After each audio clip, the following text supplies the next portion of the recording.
Well, it was a bit of a bucket list thing really. I'd never travelled on a British sleeper carriage before, and I wanted to do it before they replaced them with the foreign new ones. So I caught the train to London, because when you go to Scotland, you go to London, don't you? So having headed south to St Pancras, I managed to have a bit of time taking in some of the splendour of the station, which was celebrating 150 years.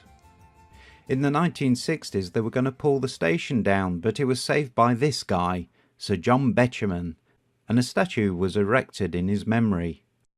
Wandering out of the station through the arch, I took in the splendour of the hotel that was built outside the front of the station, before heading off over to King's Cross. There was a statue of Sir Nigel Gresley, who was the chief mechanical engineer of the London and North Eastern Railway, who designed the world-famous Flying Scotsman locomotive. However, the public were more interested in visiting platform 9 3/4 for their Harry Potter fix. It was a short walk over to Euston Station, where I would be catching my train north. Euston was a grand station, but in the 1960s they pulled it down and turned it into an uninviting concrete structure.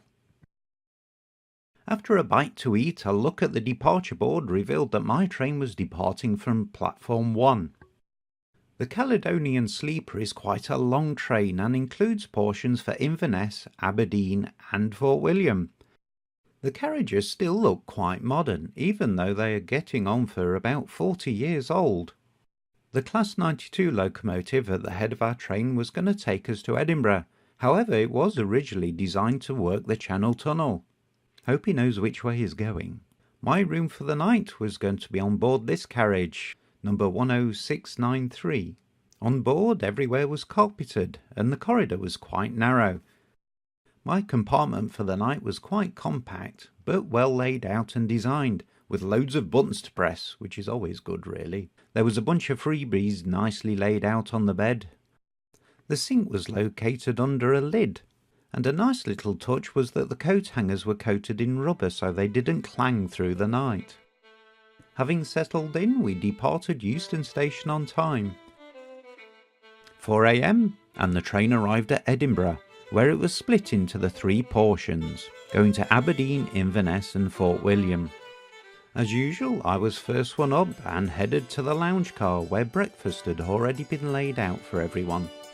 We had also changed locomotives to a Class 73, originally designed in the 1960s but re-engined for use on the Caledonian Sleeper. Once past Glasgow, the scenery started to open up as we travelled along the Clyde estuary. There was a brief stop at Helensburgh, which is the starting point for the West Highland line. And true to form, the West Highlands did what it does best, and that is rain, which was making a nice change from all the heat that we were having in the south. The train made a stop at the junction station of Crean-Larrick, and it must have been 30 years since I had last been there. This is where the West Highland line splits, and you can either go to Oban, or where we were going, Fort William, taking in the Scottish mist and trying a bit of video.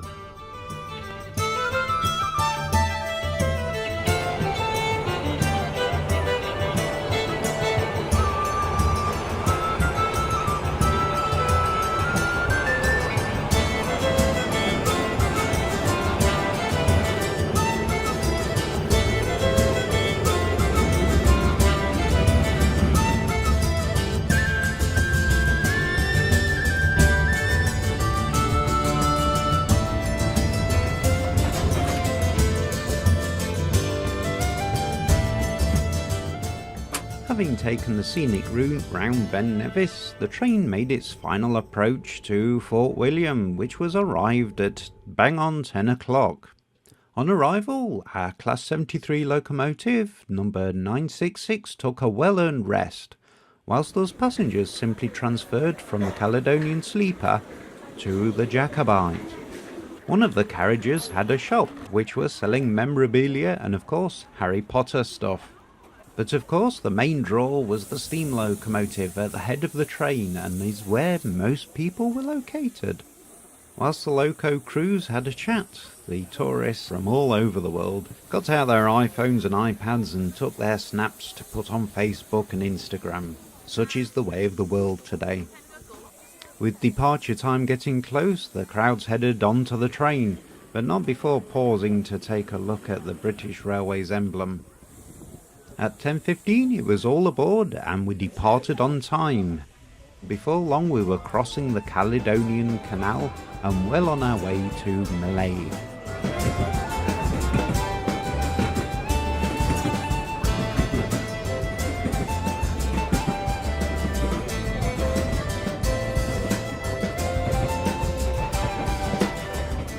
An hour into the journey and we approached the most famous part of the route, the Glenfinnan Viaduct, which was one of the first concrete structures ever constructed and still stands today. It was made even more famous by the Harry Potter films, of course, which is why a lot of tourists actually come to travel the route. But the views are spectacular down the glen.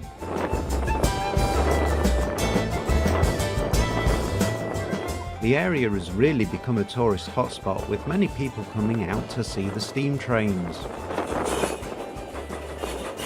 Glenfinnan Station was our next stop, and this is where we were going to have a 20-minute break whilst we waited for the train from the north to come past us.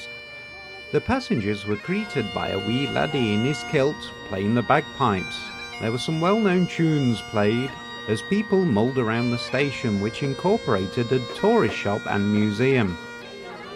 There were also 2 static vehicles for dining, offering some wonderful views across the glen. Just as I was about to enjoy the little museum, there was a call to board the train. So there was a swift exit. It was interesting to note where people were from.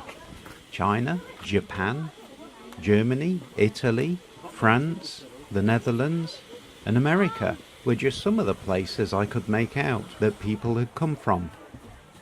Who needs United Nations when you've got a steam train? The journey continued through more scenic views as we headed west towards Mallaig and our final destination.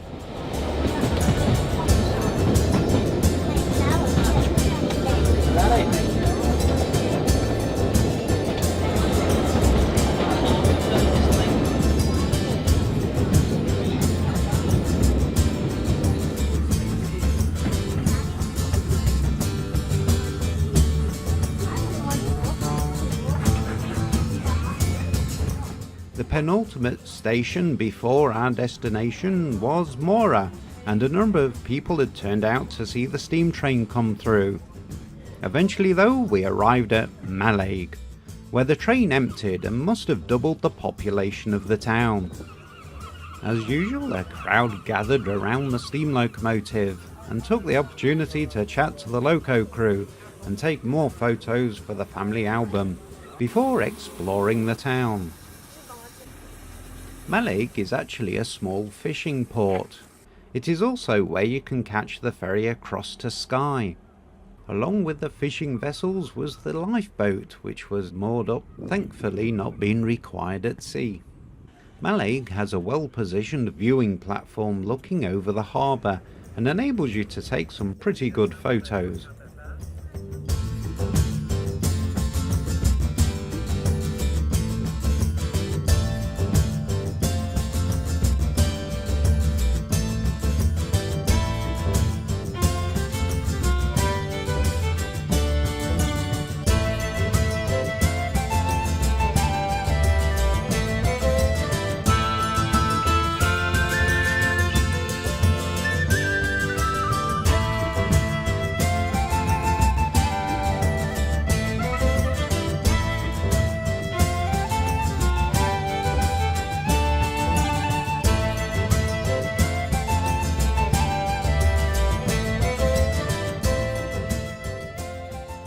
Having taken a number of photos of the harbour, I headed out onto the pier again to see the Caledonian McBrain ferry to Skye depart. And shortly after, we had to depart too, back south towards Fort William.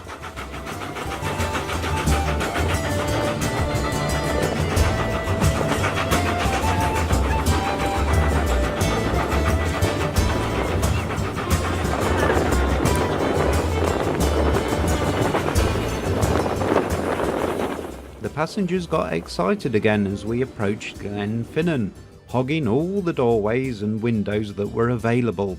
This is where the afternoon Jacobite service passed us, with another trainload of passengers heading for Mallaig. Soon enough we were back on our way and crossing over the Glenfinnan viaduct to take one last view down the glen.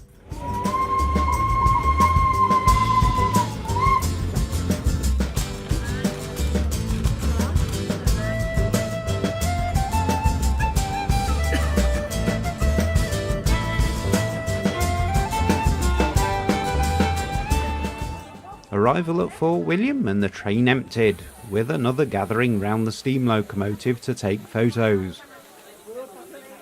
The loco driver even allowed people onto the footplate to have their photos taken in the driver's seat, which was a nice thing to do.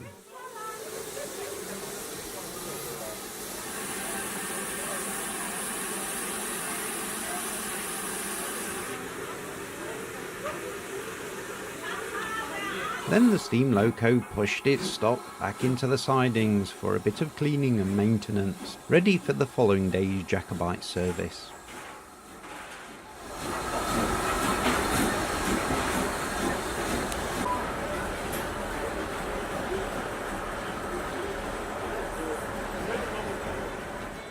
Fort William is a fairly small town, with one big long high street, and I had a couple of hours here before getting on the sleeper train heading back south to London. It was still light enough to take in some of the scenery and see just how barren Scotland can be, such as this station, which only had one building and appeared to be in the middle of nowhere. However, there were still passengers getting on and off the train. Eventually though, you have to get some sleep before arriving in London, and realising that the loco on the front of the train was the same one that took you up the night before. I had a bit of time to kill, so I mooched around London before heading back to St Pancras station.